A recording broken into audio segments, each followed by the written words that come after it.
Welcome back all of you. और अब हम कर रहे हैं आपके साथ 7th पार्ट, अपनी वीडियो का 7th पार्ट। लास्ट पार्ट में हमने आपसे गुडविल का ट्रीटमेंट सीखा था और उसी से रिलेटेड एक छोटा सा क्वेश्चन, और अच्छा क्वेश्चन है ये भी। 3 पार्टनर्स हैं XYZ sharing profit and losses in the ratio 3:2:1। ये कौन सी रेशो हो गई? आपकी old ratio. They admit M as a new partner for 1/6 share. It means admission chapter चल रहा है। At the time of admission the firm balance sheet shows some goodwill amount. कुछ अमाउंट बैलेंस शीट में आ रहा है which was return of. और आप सबको भी पता है बैलेंस शीट की चीज़ें हम क्या करते हैं? राइट ऑफ करते हैं।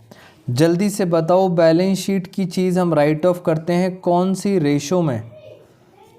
अभी अभी बताया था, बैलेंस शीट की चीज़ें हम ओल्ड रेशो में राइट ऑफ करते हैं बाय द पार्टनर्स।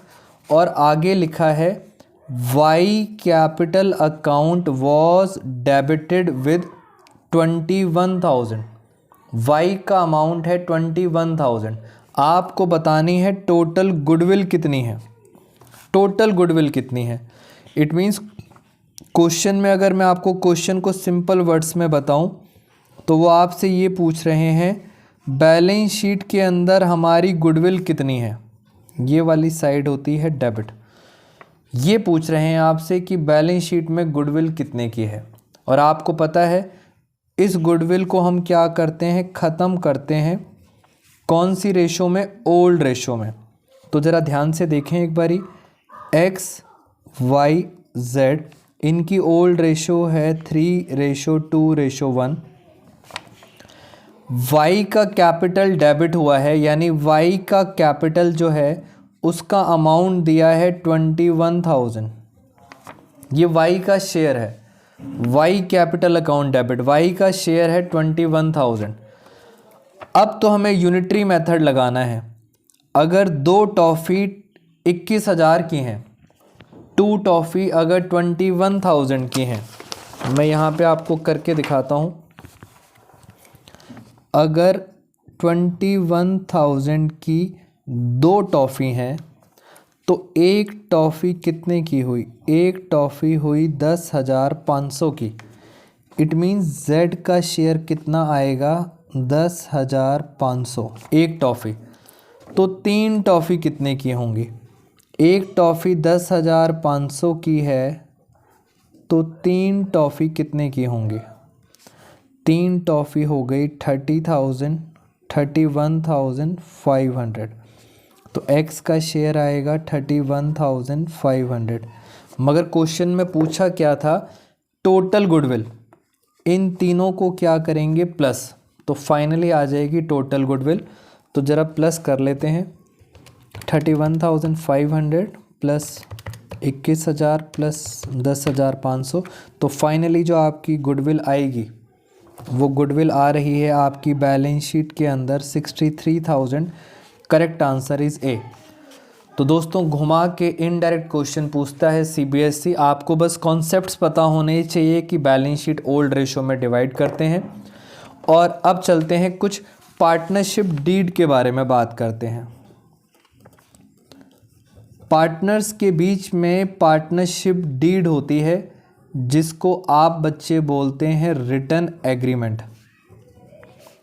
तो रिटर्न एग्रीमेंट जब भी पार्टनर्स के बीच में होता है तो उसे हम क्या बोलते हैं? Partnership deed. ऑल्दो क्या ओरल एग्रीमेंट भी वैलिड है?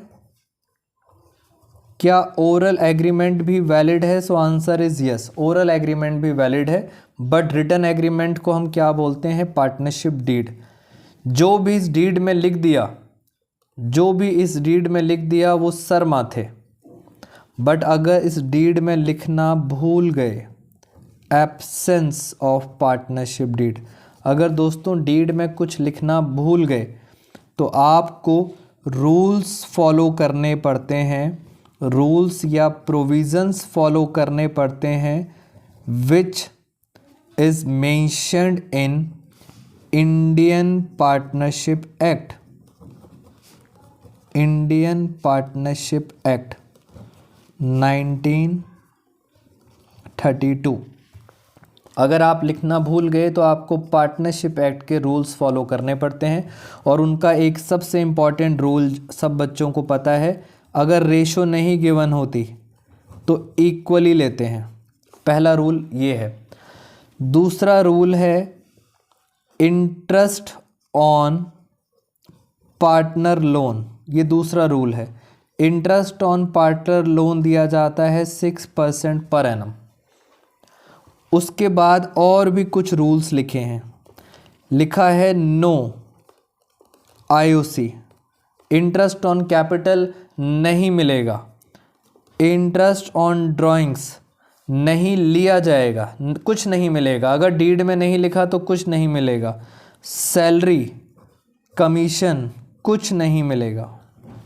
तो ये बेसिकली 3-4 रूल्स हैं एब्सेंस के अंदर पार्टनरशिप डीड। और अब आते हैं हम क्वेश्चन पे फटाफट। चलिए दोस्तों, कंफ्यूज करेगी सीबीएसई आपको, आपने बस ध्यान से पढ़ना है। 3 पार्टनर्स हैं, आगे लिखा है विदाउट एनी एग्रीमेंट, यानी इनके बीच में सर कोई भी एग्रीमेंट पार्टनरशिप डीड नहीं है, रिटन एग्रीमेंट नहीं है। इन तीनों ने कैपिटल लगाई 5 लाख, 2.5 लाख, 2.5 लाख। याद रखना एग्रीमेंट नहीं है, कंफ्यूज करेंगे। 5 lakh, 2.5 lakh, 2.5 lakh by way of capital in the firm.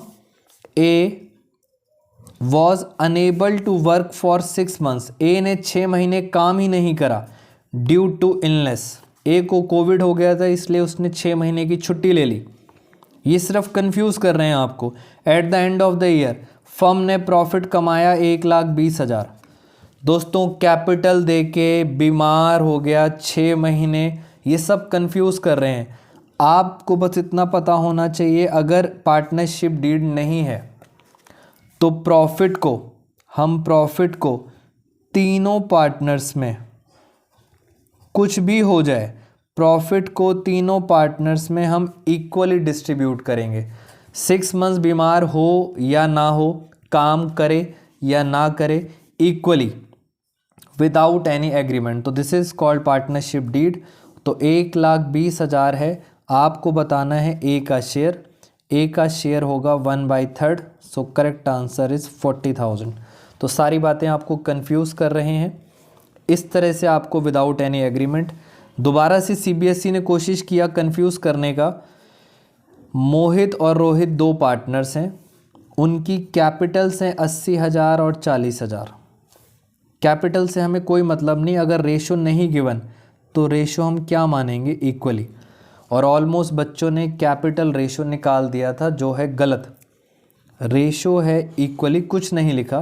Firm ने प्रॉफिट कमाया है 30,000, 30,000 का प्रॉफिट है। कह रहे हैं मोहित का शेयर बताओ। 30,000 में मोहित का शेयर होगा 1/2। Correct answer is 15,000। इसका मतलब सर कैपिटल्स दे के वो आप बच्चों को गुमराह कर रहे हैं। वो सोच रहे हैं कि बच्चा कुछ ना कुछ कैपिटल का करेगा। दोस्तों याद रखना, डीड अगर साइलेंट है तो रेशो क्या होती है, 1:1, ख़त्म। तो ये भी डीड के भी हमारे क्वेश्चंस ख़त्म हो गए। और इसके अंदर एक और आपके साथ डिस्कशन करना था मुझे, डीड से रिलेटेड ज़रा हम आपके साथ बातें और भी डिस्कस कर लें। ये लीजिए एक और क्वेश्चन, पहले ये वाला करते हैं। Which of the following is not applicable in the absence of partnership deed. अगर पार्टनरशिप डीड नहीं है तो क्या एप्लीकेबल नहीं होता। No interest on capital on drawings, ये तो एप्लीकेबल है। अगर डीड साइलेंट होती है तो आपको आईओसी और आईओडी नहीं मिलता। पार्टनर लोन पे 6% मिलता है, यस, अगर डीड साइलेंट होती है।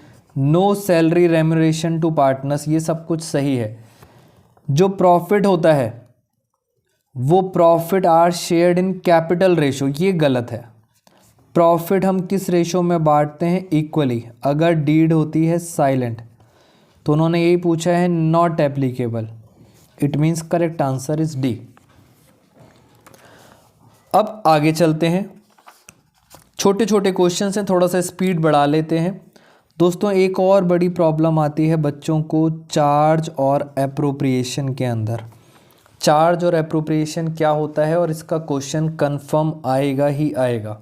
मैं आपको एक बार फिर से बता देता हूँ चार्ज और एप्रोप्रिएशन, और उसके लिए मेरे सामने पूरा प्रॉपर फॉर्मेट दिया हुआ है। इन क्वेश्चंस को बहुत ध्यान से समझेंगे दोस्तों। ऊपर दिया हुआ है profit and loss account, but नीचे दिया हुआ है profit and loss appropriation account. Profit and loss में जो भी चीज़ें आती हैं डेबिट साइड में, उन्हें कहा जाता है चार्ज। पहले तो आप ये समझें, P&L में जो भी चीज़ें आती हैं उन्हें कहा जाता है चार्ज, और एप्रोप्रिएशन के अंदर जो भी चीज़ें डेबिट में आती हैं उन्हें बोला जाता है एप्रोप्रिएशन। पहले तो इतना समझ आना चाहिए कि सर एप्रोप्रिएशन क्या होता है, चार्ज क्या होता है, कहाँ कहाँ आता है ये। दूसरी बात, एप्रोप्रिएशन का मतलब होता है कि अगर आपके बिजनेस में प्रॉफिट है तो आप उन सबको दे दो, इंटरेस्ट दे दो, सैलरी दे दो, कमीशन दे दो, रिजर्व दे दो। बट अगर आपके बिजनेस में लॉस होता है तो आप कुछ नहीं दोगे, कुछ नहीं दोगे, ना आईओसी दोगे, ना सैलरी दोगे, ना कमीशन दोगे। बट चार्ज का क्या मतलब होता है? चार्ज का मतलब होता है कंपलसरी पेमेंट। प्रॉफिट होगा तो भी देंगे, लॉस होगा दोस्तों तो भी देना पड़ेगा, चार्ज है। अब पेपर में क्वेश्चन क्या आएगा, आपसे एग्जाम्पल पूछ सकते हैं चार्ज के एग्जाम्पल। याद रखना, रेंट पेड टू पार्टनर, ये चार्ज का एग्जाम्पल है। इंटरेस्ट ऑन पार्टनर लोन, ये बहुत इंपॉर्टेंट एग्जाम्पल्स हैं। Manager commission, these 3 items are charge. और अगर एप्रोप्रिएशन पूछते हैं तो एप्रोप्रिएशन के एग्जाम्पल है, पहला है इंटरेस्ट ऑन कैपिटल, दूसरा है पार्टनर की सैलरी, तीसरा है, ध्यान से, पार्टनर का कमीशन। दोस्तों पार्टनर का कमीशन है, अगर मैनेजर का कमीशन होता तो वो चार्ज होता, पार्टनर का कमीशन है तो यहाँ पे आ गया रिजर्व। तो these are example of appropriation और चार्ज। और इससे रिलेटेड जो भी क्वेश्चंस हैं जरा एक बार देख लेते हैं। Under what circumstances interest on loan, यानी interest on partners loan debited in profit and loss account. आपको समझ आना चाहिए, प्रॉफिट एंड लॉस अकाउंट में इंटरेस्ट ऑन लोन डेबिट होता है। कब होता है? अभी बताया था, ये इंटरेस्ट ऑन लोन क्या होता है, ये हमारा चार्ज होता है। और चार्ज का मतलब प्रॉफिट होगा तो भी देंगे, लॉस होगा तो भी देंगे, अगर पार्टनरशिप डीड साइलेंट है तो भी देंगे 6% पर एनम। इसका मतलब हर केस में डेबिट आना ही आना है। So correct answer is D. In the same way next question, which of the following is shown in P&L appropriation. P&L appropriation को आप देख सकते हो। P&L एप्रोप्रिएशन में क्या आता है, पार्टनर्स का इंटरेस्ट, पार्टनर की सैलरी, पार्टनर का कमीशन, सब कुछ पार्टनर का होता है इन 3 चीज़ों को छोड़कर। जरा देखते हैं, पार्टनर का कमीशन एप्रोप्रिएशन में आता है, मैनेजर का कमीशन तो P&L में आता है, इंटरेस्ट ऑन लोन भी P&L में आता है, रेंट टू पार्टनर भी P&L में आता है, बिकॉज ये तीनों चीज़ें क्या होती हैं, चार्ज। तो आपको घुमा के क्वेश्चन पूछेंगे, correct answer is partner commission. Rent to partner, confuse मत होना, रेंट पेड टू पार्टनर भी कहाँ आता है, P&L के अंदर चार्ज होता है ये। तो इस पेज के बेसिस पर आपका एक क्वेश्चन एक्सपेक्टेड है चार्ज और एप्रोप्रिएशन का। और ऐसे ही क्वेश्चन और आपको प्रैक्टिस करा देते हैं एक बारी। ये देखिए, मैच ऑफ द फॉलोइंग। दोस्तों मैंने सारे क्वेश्चंस कवर कर दिए हैं जिससे आपका पूरा एग्ज़ाम एकदम बढ़िया जाएगा। आप सब बच्चों ने बस वीडियोस को दिल लगा के देखना है। Commission to a partner, partner को कमीशन मिल रही है। रेंट पे करा है पार्टनर को, बेटा पार्टनर को रेंट पे करते हैं तो वो क्या बन जाता है, चार्ज।